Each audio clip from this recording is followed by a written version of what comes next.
Oi, pessoal. Vamos começar aqui falando um pouquinho para vocês sobre os sinais vitais, aqueles sinais utilizados para avaliação de, como o próprio nome diz, de vida dos pacientes, né?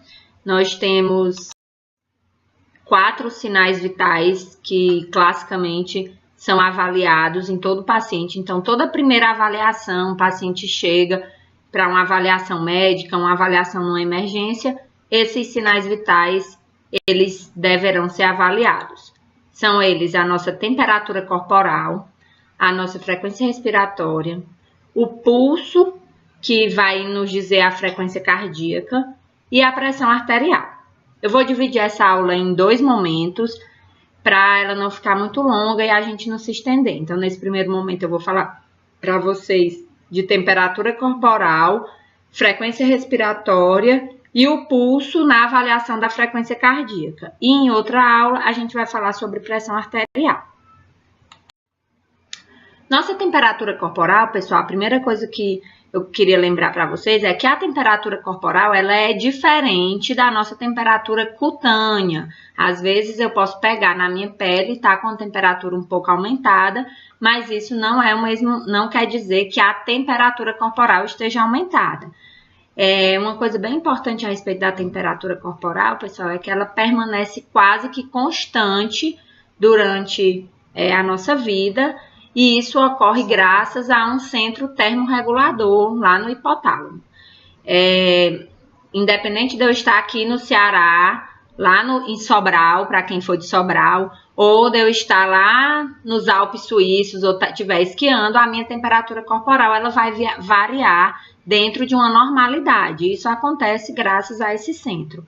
Então, assim, pessoal, em temperaturas altas, o que é que o organismo faz? Eu acabo suando mais, tendo vasodilatação, e aí eu vou perder calor por condução. Eu vou estar perdendo, tirando o calor de dentro do meu corpo para o meio externo, para manter a temperatura naquele valor de normalidade. Nas temperaturas baixas, eu tenho vasoconstricção e a piloereção. Todo mundo, quando começa a ficar com frio, né, diz, eu tô todo arrepiado. Para quê? Para segurar o calor. Então, eu vou reter o calor entre os pelos e abolir a transpiração, assim conseguindo manter a minha temperatura nesse valor de normalidade.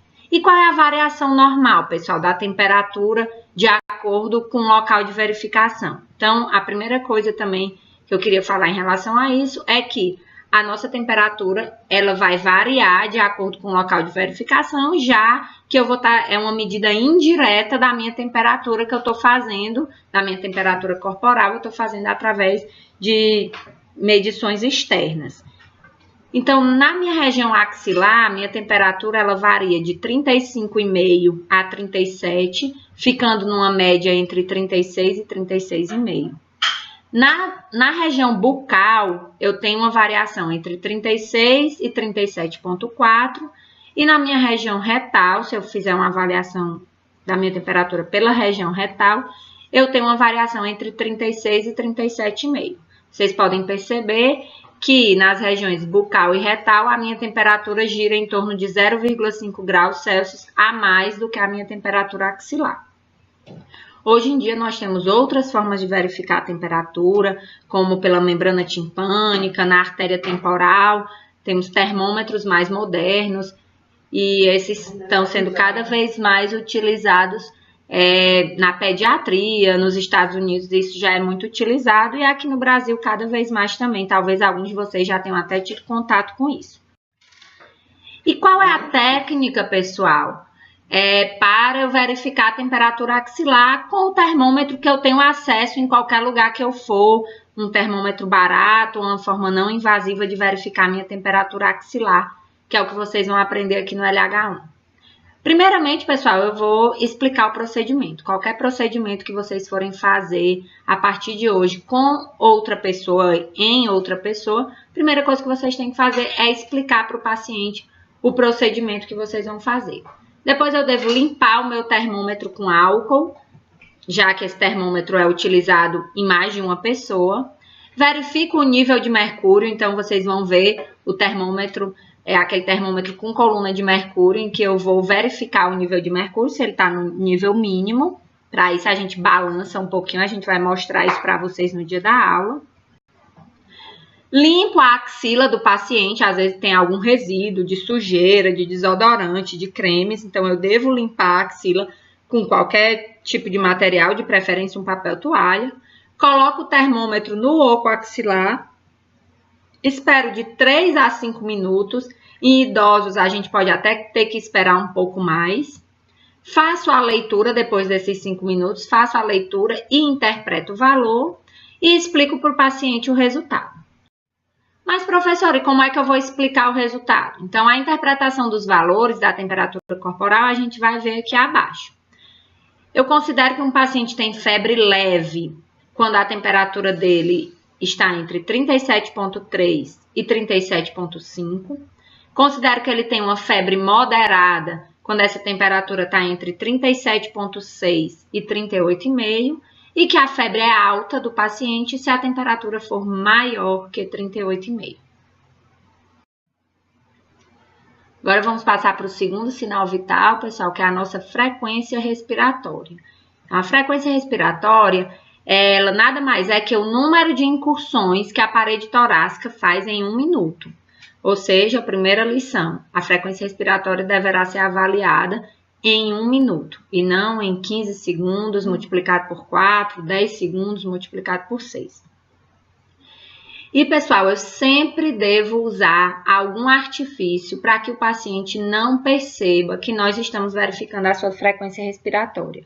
Por que isso? Porque se eu aviso para o paciente que eu vou verificar a sua frequência respiratória, a primeira coisa que ele faz é tomar consciência daquilo e ele muda o ritmo, o padrão e até mesmo a frequência respiratória que ele tem. Então, sempre que eu for verificar a frequência respiratória de outra pessoa, eu devo fazer com que ele não perceba que eu estou fazendo isso. A gente vai mostrar isso para vocês no treino na próxima semana.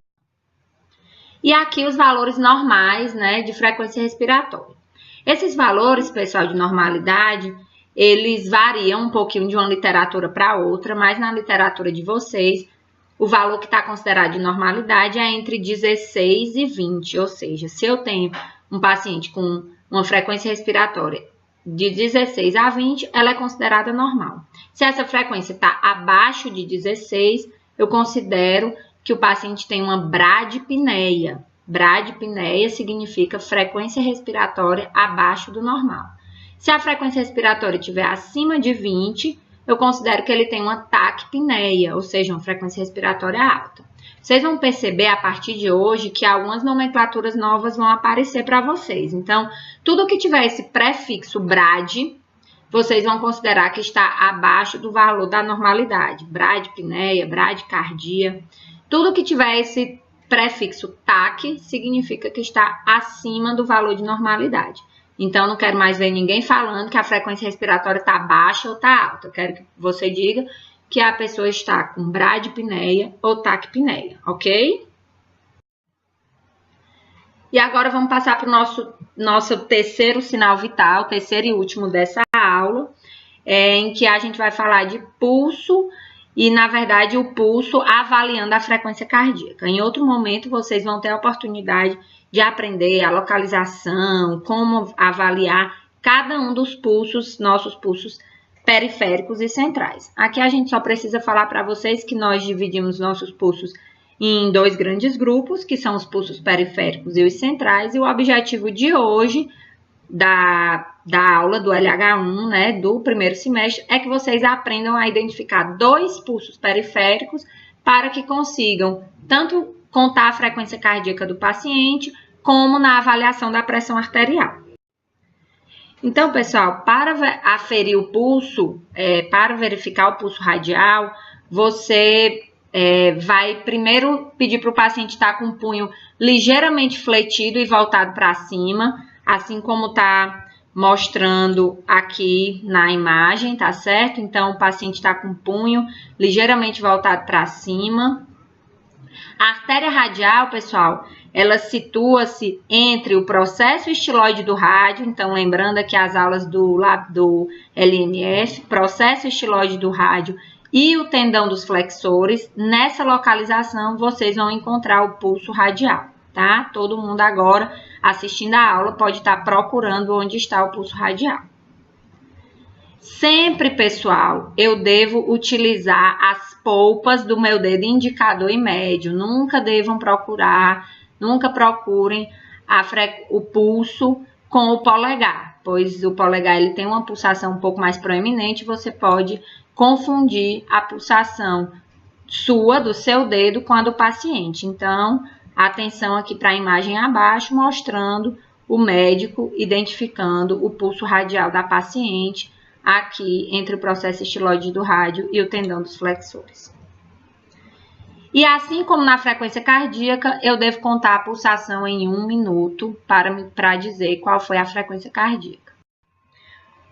O outro pulso periférico que a gente vai aprender aqui hoje é o pulso braquial, que é um pulso utilizado não tanto quanto o radial para verificar a frequência cardíaca, mas que vai ser muito importante para a verificação da pressão arterial. É na localização do pulso braquial que nós vamos colocar o estetoscópio para verificar a parte auscultatória da pressão arterial. Então, como encontrar o pulso braquial? Eu devo pedir para o paciente estar com o braço em uma posição paralela ao tronco, com a palma da mão voltada para cima, e aí em uma posição mais medial do que o meu pulso radial, eu vou encontrar o pulso braquial. O meu pulso braquial ele fica ali na dobra do cotovelo, na parte anterior, e ele fica mais ou menos uns 2 a 3 dedos do meu epicôndilo medial. Então, eu vou procurar o meu epicôndilo medial, mais uma vez lembrando aí da anatomia, e uns 2 a 3 dedos mais medial, mais para o centro do braço, eu vou procurar o meu pulso braquial. Lembrando, procurar com o indicador e médio, não utilizar o polegar, usando as polpas digitais. Ok? Braquial. E aqui, os valores normais da frequência cardíaca que a gente encontra. Lembrando, pessoal, que eu não falei na frequência respiratória, esses valores que eu estou passando para vocês são os valores em adultos.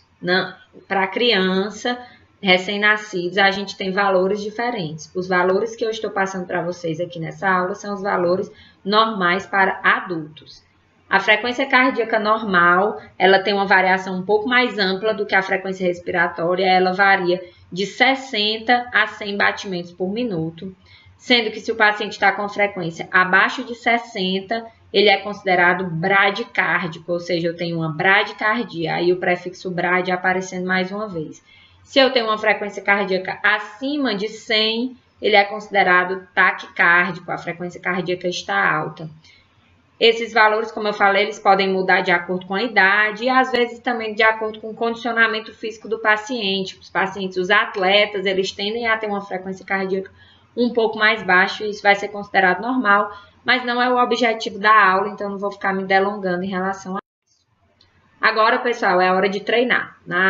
Para os alunos da turma A e B, na quinta-feira, dia 3 de março, a gente vai treinar. Para os alunos da turma C e D, na sexta-feira, a gente vai treinar também. Então, todo mundo tiver dúvida, alguma coisa a gente fala no começo da aula e vamos gastar nosso tempo de aula todo só com treino.